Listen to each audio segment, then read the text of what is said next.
Hello, thanks for clicking on my video. The fact that you're watching this means that you obviously are considering buying a Hoka Speedgoat for a pair of trainers for your trail running or running, and you want to know, are they worth the money?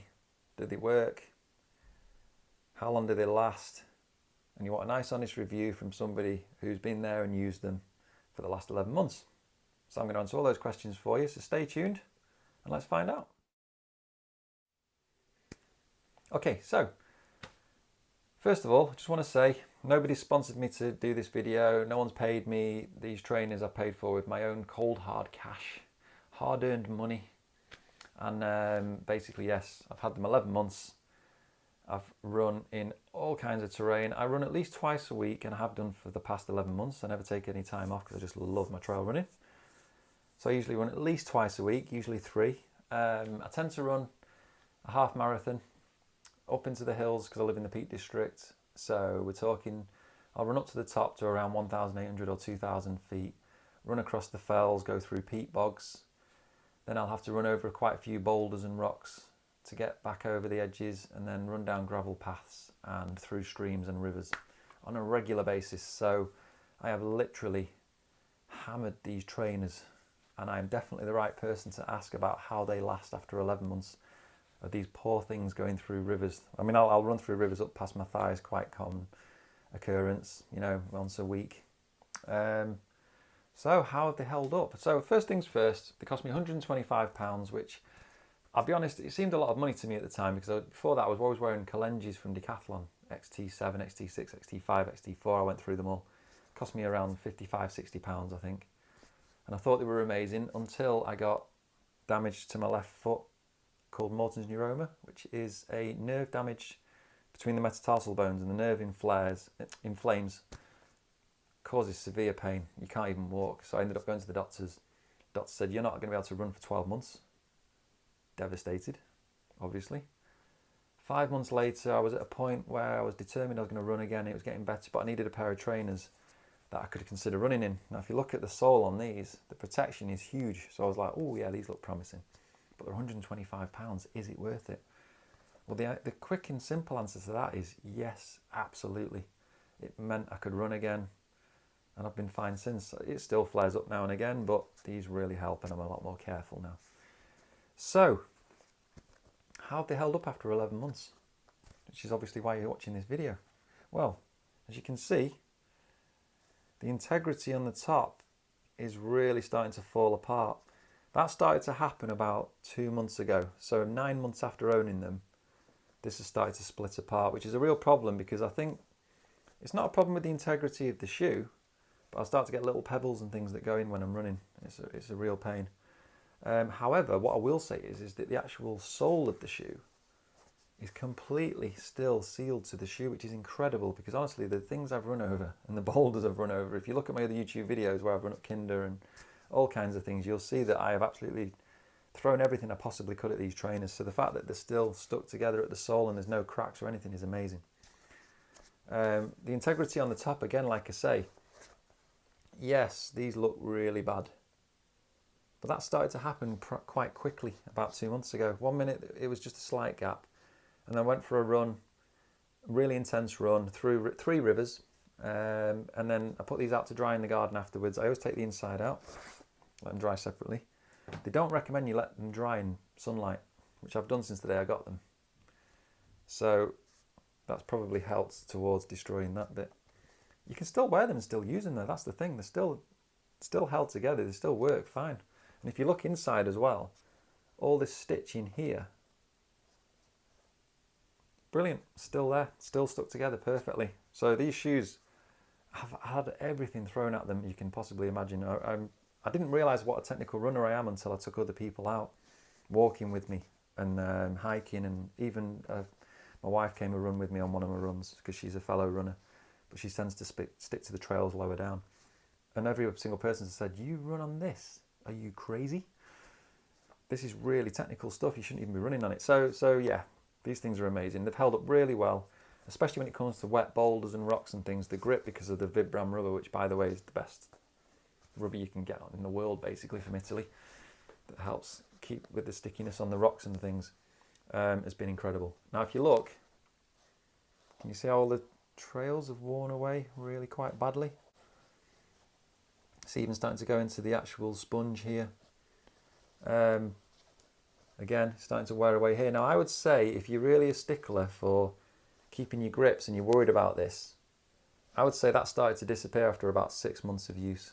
So after 6 months, if you're a stickler for that, then I would replace these trainers. So they're going to last you 6 months. So if you're looking at keeping your grip as good as when you buy them, if you're as intense a runner as I am, then I reckon you're probably going to need a couple of pairs of these a year. So £250 a year.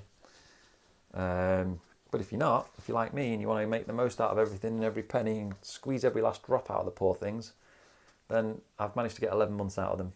Realistically 10 months, and then I should have replaced them. But all in all, absolutely amazing. When I first got them, I was a bit disappointed that the tongue didn't have a pocket in it, like the Kalenjis do, where you can tuck your laces in. Plus, when I go running around the reservoirs, I run through a lot of ferns and bramble and things. And when I get to the top and the fells, if I go off path, I'll end up running through, even on the paths when they're very narrow, you end up running through a lot of heather. And it's quite thick little roots and it can stick and get in your trainers. And I was worried it might catch a loop, and never had a problem, literally, in 11 months. So that's a gadget that I thought was great, but it actually turns out you don't need it. They've been great, no complaints at all. Now, if you look at my original video here when I first got them, as you can see, there's a bit of a difference with regards to my face. That's one downside of wearing these, is that you suddenly grow facial hair like this. This is obviously what's happened over the last 11 months since I started wearing these. So if your gender is anything but male, you may find that that could be a problem for you. So be warned, you may grow a beard. So the big question is, are they worth the money? Yes, absolutely. I thought these were really expensive until I've ended up doing my research this time round, because I'm about to buy a new pair, which I'm going to reveal to you in a moment, because I've just arrived today. So it's an unboxing of my new trainers. So again, I've just spent the last month doing a lot of research into different trainers and discovering which ones I should have. With Morton's Neuroma as well, they recommend you have a 0 drop between toe and heel. Now these have a 4mm drop, which helps with the rolling motion, what they're very proud of, Hoka. And when you jump off, it gives you that spring, which helps with energy return apparently. Which actually does feel like that, I'm not going to lie, it does seem to do that. So I should have got a 0 drop from my next trainer, but the truth be told is, I was reading it and I was thinking, wait a minute, 4mm, that's not even half a centimetre. So less than half a centimetre drop between my heel and my toe. Is it really going to make that big a difference? Personally, I don't think it does. It's like when you get people and they'll say, well, this trainer is 0.2 grams less than this trainer, which is a big difference. Oh, come on, really? Does it really make a difference? If it does, you'll have to let me know, because I can't see it personally. So I've spent a lot of time doing research and looking at other trainers to replace these, and the question is, what have I replaced them with? Because I thought they were expensive, but now I've done my research, I've discovered that actually they're not. You can spend a lot more than £125 on a decent pair of trainers, and to me these are like Rolls Royce. So my new pair of trainers that are replacing my Speedgoat 4s, which were good enough to replace a Speedgoat 4, the same ones. They're brilliant, well worth the money, absolutely love them. Should you get them? Yes. Two things: buy a half size bigger than what you normally wear, because obviously when you trail running, I'm assuming you already know this, but if you don't know this, might be good advice. Buy a half size bigger than you normally need, because your feet expand when they get hot, so you need your trail runners to be half a size bigger. People have complained about these being quite narrow on your toes, on the sides. I think I've just got normal feet. They're not wide, they're not narrow, whatever normal is. But I've not suffered with any problems at all. Now again, when you got Morton's Neuroma, they recommend you get wider ones because you want the bones to spread out to stop the nerve getting stuck between and getting inflamed. But I've had no problem with that at all with these. Now for the same price as buying the normal sized shoe, you can get a wider version for the same price. So these are 11.5 UK size, or size 12 in the USA. You can buy the same pair but with a wider front for your toes. So if you've got wide feet, they do cater for you. They also come with, I'm going to say 30 days, it might be 90 days no questions asked return. So you can take them out for a run or several runs, and if you don't like them, you can send them back. They'll give you a full refund, free return. No questions asked, because they're that confident you're going to like them. And I do. I love them. They definitely didn't go back, and they're never going back. Obviously now, I've killed them. But yeah, just to reiterate as well, nobody's asked me to do this video or paid me or sponsored me or anything like that. I've paid for these myself. But I just know that it comes in useful when you're doing your research. So, should we do an unboxing together of a new pair, see what they look like? Okay, first things first, actually, in the bag, you get an envelope which has your return label. So if you're not happy with them, you can do your free return. So they even pay for the postage to send them back if you're not happy. Which is pretty good, isn't it? In the box. Ooh. There we go. My new pair, which I'm going to take out for a big trail run tomorrow. I can't wait. I'm going to test these babies out so much. I've gone for a different colour simply because it doesn't feel like I'm replacing them then. It feels like I've got a new pair. And it's daft because the colour really doesn't matter. I go running up in the fells. You know, the things that see me as sheep, cows, deer, grouse, pheasant, mountain hares, they don't care what colour my trainers are. But it is fun going on the website and looking at different colours and going, ooh, pretty. Yeah, they come with a little bit of cardboard inside. Keep the shape. They've been laced up. As you can see, they're beautiful. They're so pretty. So yeah, I can't wait to try these out tomorrow. So there you go. I hope that helped. I hope that helps you come to a decision or just confuses you even more. I'm on Instagram.